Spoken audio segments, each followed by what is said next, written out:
CJP protest का भविष्य क्या होने वाला है, ये सवाल इसलिए क्योंकि सोनम वांगचुक अब अनशन तोड़ चुके हैं 26 दिनों बाद। और जो अभिजीत दीपके हैं सीजेपी के फाउंडर, उन्होंने ये बयान दिया है कि जब तक शिक्षा मंत्री धर्मेंद्र प्रधान का इस्तीफा नहीं आता तब तक जो प्रदर्शन है जंतर मंतर का वो थमने वाला नहीं है। इसी बीच एक अपडेट ये है कि कॉन्स्टिट्यूशन क्लब ऑफ इंडिया में एक बैठक होने वाली है सीजेपी लीडर्स और जो सरकार के लोग हैं उनके बीच। तो अब यहाँ से गाड़ी आगे कहाँ जाने वाली है, इन तमाम चीजों पे बात करेंगे और साथ ही सुल्तान हमारे साथ है।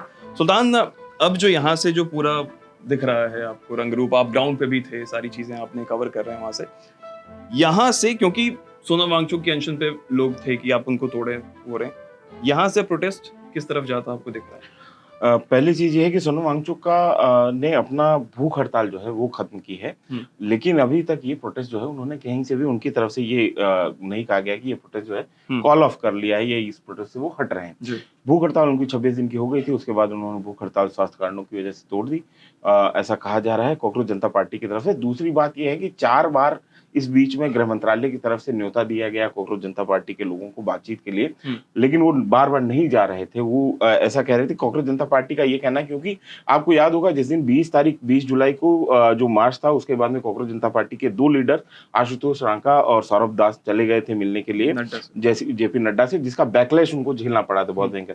तो वो अब लगातार ये कह रहे हैं कि हम एक कोई न्यूट्रल जगह पे मिलना चाहते हैं, हम किसी भी मिनिस्टर के घर पे जाके नहीं मिलेंगे। तो इसके ऊपर गतिरोध था अभी तक। मिनिस्टर्स कह रहे थे कि आप मिनिस्ट्री में आइए, बाकायदा बात करिए। उनका ये कहना था कि हम न्यूट्रल जगह पे मिलेंगे, हम आपके पास में नहीं आएंगे मिलने के लिए। तो ये 2 चीजों के ऊपर बातचीत अड़ी हुई थी। अब जो है सरकार और इनके बीच में सहमति बन गई है कि कॉन्स्टिट्यूशन क्लब ऑफ इंडिया, जहां पे भारत के तमाम सांसद जाते हैं, और वहां पे कॉन्स्टिट्यूशन क्लब ऑफ इंडिया में मुलाकात होगी, जहां पे सीजेपी की लीडरशिप और इनके बीच में बातचीत होगी। दरअसल मामला यह है कि सरकार सारी बात मानने के लिए कॉकरोच जनता पार्टी की तैयार है, सिवाय एक मांग के, और जिसके ऊपर कॉकरोच जनता पार्टी के लोग या वहां पे जो प्रोटेस्टर्स हैं वो बहुत ज्यादा अड़े हुए हैं, वो धर्मेंद्र प्रधान के रेजिग्नेशन को लेके। कॉकरोच जनता पार्टी का ये कहना है कि ये प्रोटेस्ट तब तक नहीं हटेगा जब तक धर्मेंद्र प्रधान का इस्तीफा नहीं हो जाता है। दूसरी तरफ सरकार ये कहना है कि ये गलत प्रेसिडेंट सेट कर देगा कि इस तरीके से कोई भी इस तरीके का आंदोलन करके किसी भी मंत्री का इस्तीफा मांगने लगेगा। तो इसमें 2 व्यू पॉइंट्स हैं कि सरकार का एक व्यू पॉइंट है और प्रोटेस्टर्स का एक व्यू पॉइंट है। जब हमने वहां पे प्रदर्शनकारियों से बार बार पूछा कि धर्मेंद्र प्रधान का अगर इस्तीफा हो भी जाता है तो उससे ये एजुकेशन का सिस्टम, ये एजुकेशन का निजाम कैसे बदलेगा, आपको क्या लगता है? तो वो उनका ये बहुत स्पष्टता से कहना है कि देखिए वहां पे लगातार गड़बड़ियां हुई है, 2024 में हुई है, 2026 में हुई है, नीट का पेपर लीक हुआ है और धर्मेंद्र प्रधान को इसकी अकाउंटेबिलिटी लेनी पड़ेगी। ये सिर्फ ऐसा नहीं कि इससे कुछ बदल जाएगा, लेकिन एक प्रेसिडेंट सेट होगा कि अगर कोई किसी मंत्रालय में गड़बड़ होती है तो उसके मंत्री का पद जा सकता है, जो कि 2015 में राजनाथ सिंह ने कह दिया था कि हमारे यहाँ इस्तीफे नहीं होते हैं सरकार में। और लगातार हमने देखा कि कैसी भी विपरीत परिस्थितियां आई, कहीं पे भी अश्विनी वैष्णव जब वहां पे रेल हादसे हुए उस समय उनके बहुत सारे इस्तीफे की मांग उठी, लेकिन उनका भी इस्तीफा नहीं हुआ। तो ये एक सरकार ने एक तरीके से अपना हार्ड स्टैंड बना रखा है कि हम यहाँ से नहीं हटेंगे, हम अपने किसी भी मंत्री का रेजिग्नेशन इस तरीके से नहीं लेंगे किसी बाहरी प्रेशर में। तो यहाँ पे जाके बात जो है वो अड़ गई है। तो इसमें अभिजीत दीपके ने भी आज सुबह स्पष्ट किया कि आंदोलन जो है वो खत्म नहीं हुआ और हम धर्मेंद्र प्रधान का जब तक इस्तीफा नहीं हो जाता वही हमारी सबसे महत्वपूर्ण मांग है, और वो जब तक नहीं हो जाता तब तक हम यहाँ से नहीं हटेंगे। तो ये अभी फिलहाल की स्थिति बनी हुई है। और अच्छा, ऐसा नहीं है सूरज की मतलब सरकार इसमें कुछ करती हुई नहीं दिखाई दे रही। हम लगातार देख रहे हैं कि अब सरकार जो है किसी भी तरीके से क्राइसिस मैनेजमेंट की कोशिश कर रही है, जिस तरीके से आंदोलन प्रेशर में है, थोड़ा दबाव में है, और क्राइसिस मैनेजमेंट की कोशिश भी सरकार कर रही है। एजुकेशन सेक्रेटरी विनीत जोशी हैं, उनको हटाया गया, उनकी जगह नरेश पाल गंगवार को लाया गया है। तो एक संकेत दिया जा रहा है कि एजुकेशन सेक्रेटरी लगभग आप ये समझिए कि मंत्री के बाद में जो सबसे बड़ा अधिकारी होता है उस महकमे का, वो एजुकेशन सेक्रेटरी होता है, उनका तबादला कर दिया गया है वहां से।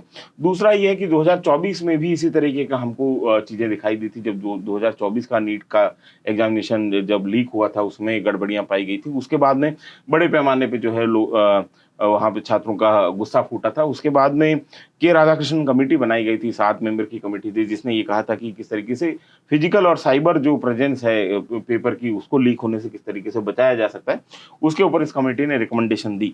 लेकिन फिर भी हम देख रहे हैं कि मतलब सरकार कोशिश कर रही है, लेकिन दूसरी तरफ प्रोटेस्टर्स के बीच में बहुत गुस्सा इस पूरे के पूरे मामले को लेके है। तो ये अभी की स्थिति बनी हुई है सीजेपी प्रोटेस्ट की। और यहाँ पे जो आखिरी मांग पे प्रोटेस्टर अड़े हुए हैं वो धर्मेंद्र प्रधान के इस्तीफे को लेकर एग्जैक्टली क्योंकि बात वहीं पे आ रही है लगातार जो चीजें हर जगह समय आप कार्रवाई में देखते हैं कि छोटे प्यादे को हटाया जाता है, बड़ा जो व्यक्ति है वो वहीं पे रहता है जिसका तस रहता है। तो ये पूरी चीजें हैं। अच्छा, आरएसएस के एक नेता इंद्रेश कुमार, उनका भी एक बयान आया है जिसमें उन्होंने विदेशी ताकतों का इस आंदोलन में बताया कि साथ वाथ मिल रहा है, उसको लेके क्या कुछ अपडेट है? ये देखिए सूरज, मैं काफी समय से नेशनल सिक्योरिटी कवर कर रहा हूँ, मेरी दिलचस्पी का भी विषय है, न्यूज पिंच के दूसरे दर्शक हैं वो भी जानते हैं। तो मैं बार बार ये समझाने की कोशिश कर रहा हूँ, जो भी इस तरीके की बातें हो रही हैं उसमें एक बहुत प्रचलित मुहावरा है स्पिनाच की दुनिया में, इंटेलिजेंस की दुनिया में, कि everyone loves to fish in a troubled water. जहां पर भी पानी गंदा होगा वहां पर लोग अपनी मछली मारने के लिए आएंगे, अपना फायदा दिखने के लिए आएंगे। एक फॉल्ट लाइन ऑलरेडी क्रिएट हो गई, खासतौर पे 20 तारीख के बाद में जिस तरीके से दिल्ली पुलिस ने लाठीचार्ज किया, उसके जो जिस तरीके से वीडियो वायरल हुए उसके बाद में एक फॉल्ट लाइन क्रिएट हो गई। और हर आदमी जो है उसमें जो भी एडवर्सरी हैं, हमारे जो देश के दुश्मन जो ऐसी ताकतें हैं, वो उसका फायदा उठाने की पूरी कोशिश करेंगी निश्चित तौर पे। इसी तरीके से स्पिनाच की इंटेलिजेंस की दुनिया काम करती है, दुनिया भर में इस तरीके की चीजें होती रही हैं, होती हैं, कोई नई बात नहीं है।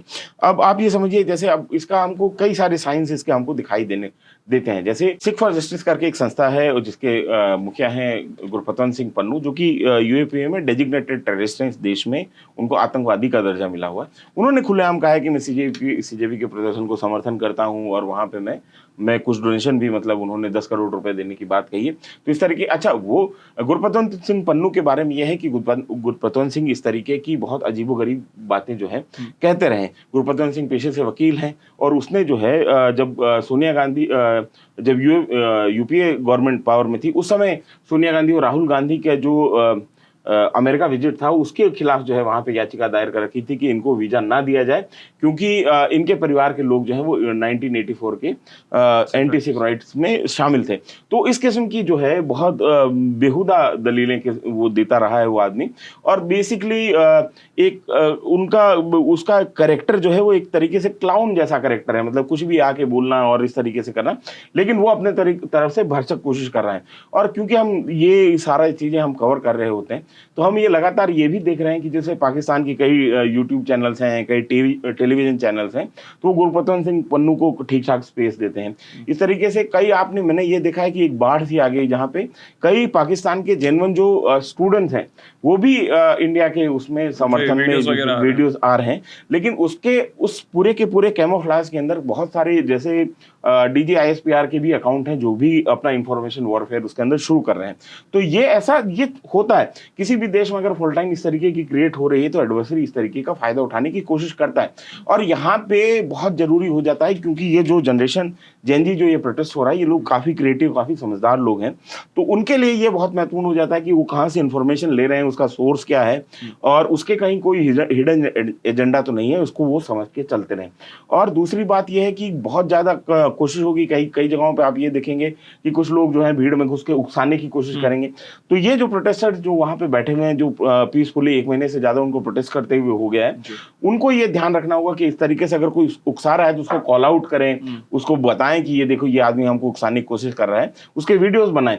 अगर ऐसा नहीं करते हैं तो वो ऐसे लोगों को जो है भीड़ में शामिल होके और प्रदर्शन की गरिमा को खराब करने में और प्रदर्शन को गलत दिशा में ले जाने के लिए की गुंजाइश वहां पे बन जाती है। तो ये वहां पे जो प्रोटेस्टर्स हैं उनकी भी एक जिम्मेदारी बनती है बतौर नागरिक, क्योंकि हर आदमी वहां पे वंदे मातरम के नारे लग रहे हैं, भारत माता की जय के नारे लग रहे हैं। ऐसा नहीं है कि कोई जो बार बार बताया जा रहा है सोशल मीडिया पे कि एंटी नेशनल इकट्ठा हो रखे हैं, नहीं, बिल्कुल जेन्युइन प्रोटेस्टर्स हैं और वो भी इसी देश के नागरिक, इसी देश से उतना ही प्यार करते हैं जितना हम और आप करते हैं। तो उनकी भी ये जिम्मेदारी बनती है कि इस तरीके से अगर कोई उकसाने की कोशिश कर रहा है, कोई गलत नैरेटिव फैलाने की कोशिश कर रहा है, उसको भी कॉल आउट करें। तो ये वहां पे स्थिति जो है वो बन रही है। और क्योंकि मेरा काम है कि मैं इस तरीके की चीजें लगातार देखता रहता हूँ, पाकिस्तान के मीडिया में भी क्या चल रहा है वो भी मेरी नजर एक रहती है उसके ऊपर भी, तो मैंने ये चीजें भी देखी इस बीच में कि ऐसा भी हो रहा है। तो ये मोटा मोटी अभी सीजेपी का प्रोटेस्ट जो है इस तरीके से चल रहा है। और यहाँ पे अब आगे आने वाला समय जो है बताएगा कि धर्मेंद्र प्रधान के इस्तीफे पे जो बात रुकी हुई है उस पर सरकार क्या स्टैंड लेती है। सारा खेल जो है, सारा वो जो क्लैश का जो पॉइंट है जहाँ पे दोनों प्रोटेस्टर और सरकार के सींग फंसे हुए हैं, वो यही पॉइंट है जहाँ पे सींग फंसे हुए हैं। ठीक है, तो ये चीजें हैं जो अभी तक ताज़ा अपडेट हैं। और आज क्योंकि सुल्तान ग्राउंड से स्टूडियो आए तो हमें लगा कि आप तक उनको लेकर एक डायरी कर लेनी चाहिए, बाकी हम लोग, मैं अभी फिर से ग्राउंड की तरफ फिर ही से जा ये रहा हूँ। ग्राउंड पे निकलेंगे और फिर हाँ। वहां से ये रिपोर्ट लगातार आपके लिए लेके आएंगे। सौरभ और अभिनव भी वहां पे लगातार साथ हैं और जो भी अपडेट होगा वो ग्राउंड से आपको मिलता रहेगा। बाकी देखते रहिए न्यूज़ पिंच। कैमरे के पीछे सत्यम है। शुक्रिया।